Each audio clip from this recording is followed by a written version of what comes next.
Lucy Montgomery has been living in France for the last few years after a really terrible accident. Then one day, out of the blue, she gets a call from her brother Eli saying that her father's died, and he's made the funeral as inconvenient time-wise as possible for her, so she needs to get to the States ASAP.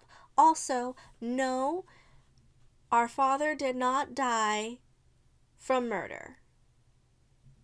Welcome to Fictional Narrative. I'm Neri, and it is Cozy Saturday, where, oh, I did not mean to sing it like that, where I talk about the latest cozy mystery that I've been reading, and I will go through a non-spoiler review, followed by a little warning, and then I will move on to the spoiler portion of the review. So the cozy mystery that I'm talking about today is The Merlot Murders by Ellen Crosby. This is the first in a wine country mysteries. Honestly, right off the bat, I really enjoyed this read. One of the biggest highlights was just the character Lucy Montgomery herself. She has a great character set up.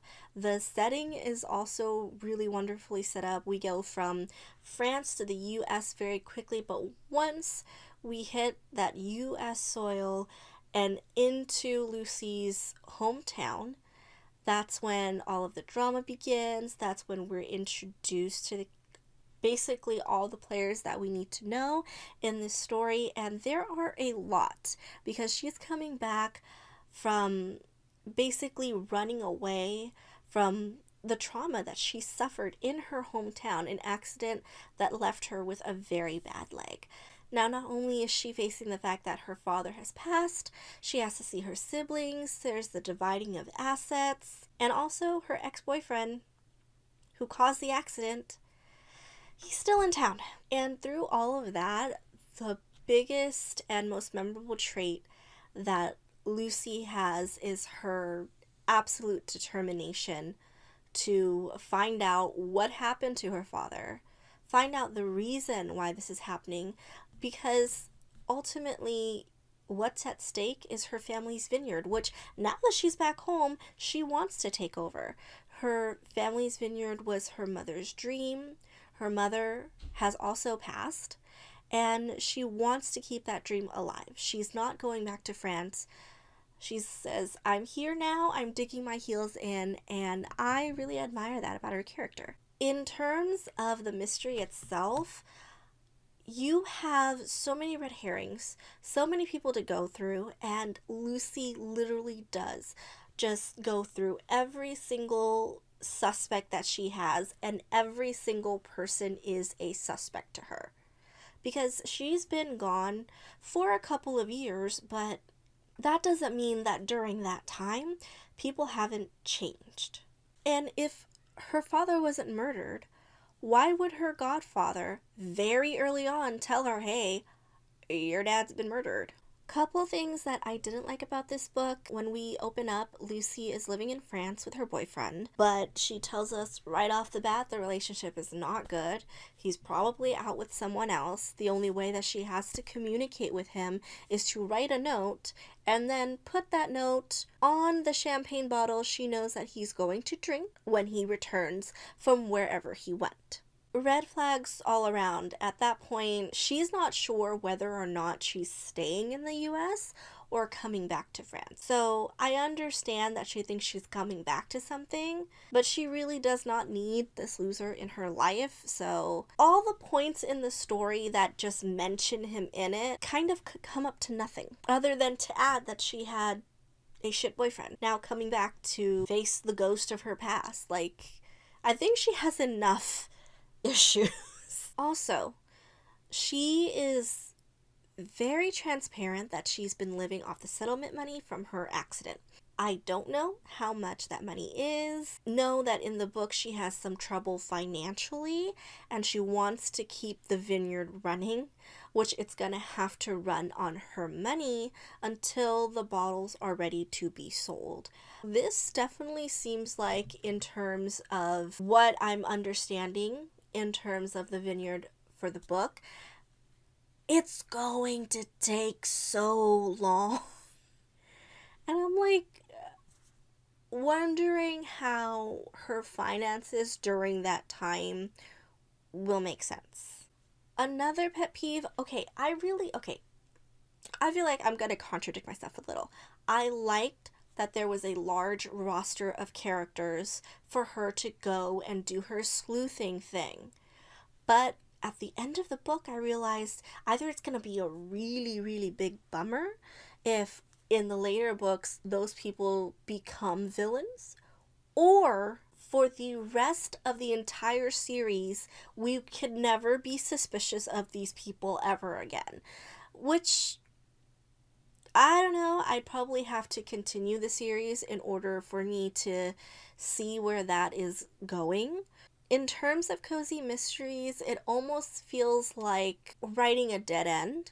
But if the author knows what they're doing, it's not going to be a dead end, obviously. Whether or not I would continue the series, yes. I love Lucy in the first book. I'm like halfway through the second book, but it's kind of slogging a little because the second book, now that the first book is done and you have that outline, it can take its time.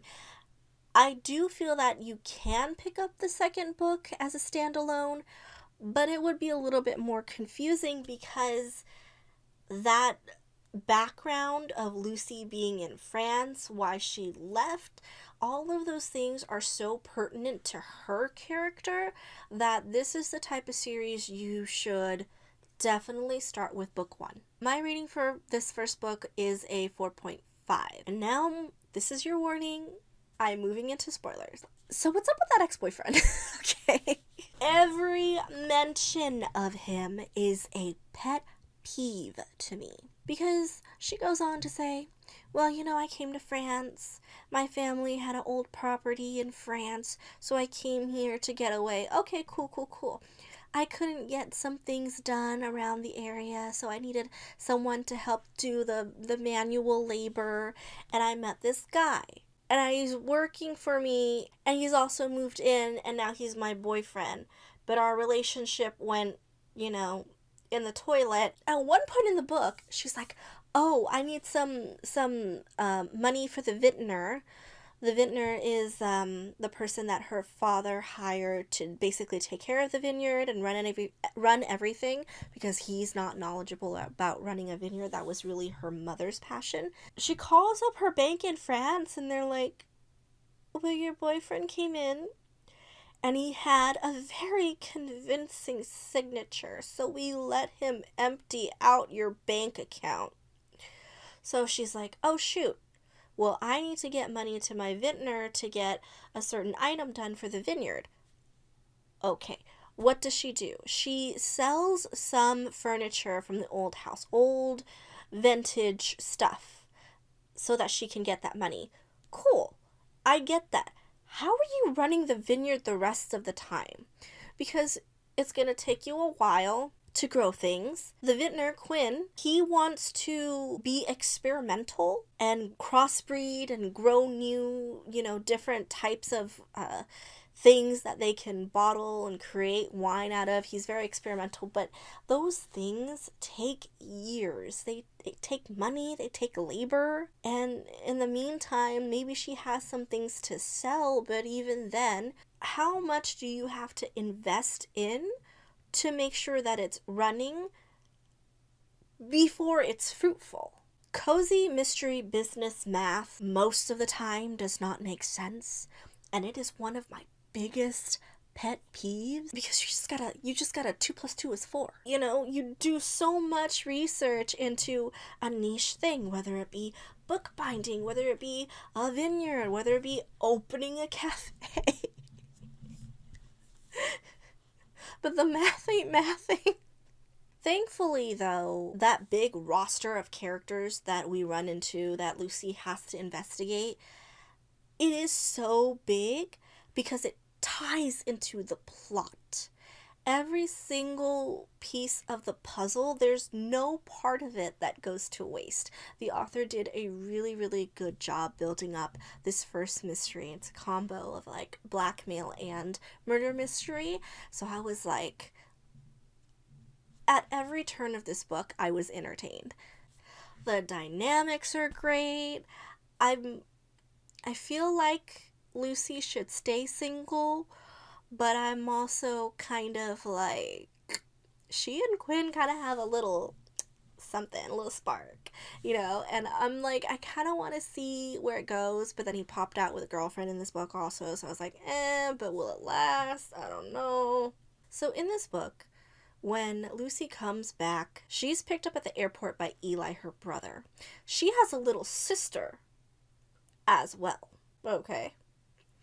Now, Eli is married to a woman who is very superficial. She's hoping that he gets control of the vineyard, therefore, they can sell it, therefore, um, they can get the money and move on with their life. Because what she's concerned about mostly is the money, and she has a baby coming, so it's totally understandable on her part. But the person who ends up inheriting the vineyard is Lucy, and she's not letting it go. This causes so much tension between them, and I can't imagine being in Lucy's place going through this obvious dispute. And then on the other side of it, my little sister is dating my ex who caused my terrible accident. And she comes back to stories of him being with like every woman in town that he can get his slimy little hands on. And he's trying to get his slimy little hands back on her while he's with her sister. If you think what I've laid out is the worst that it could be for Lucy to handle on a personal level, it gets worse. But it also makes this book so amazing. So yeah, Cozy Saturdays are back. If you have any comments, leave them in the comment section, and I will see you next time. Bye!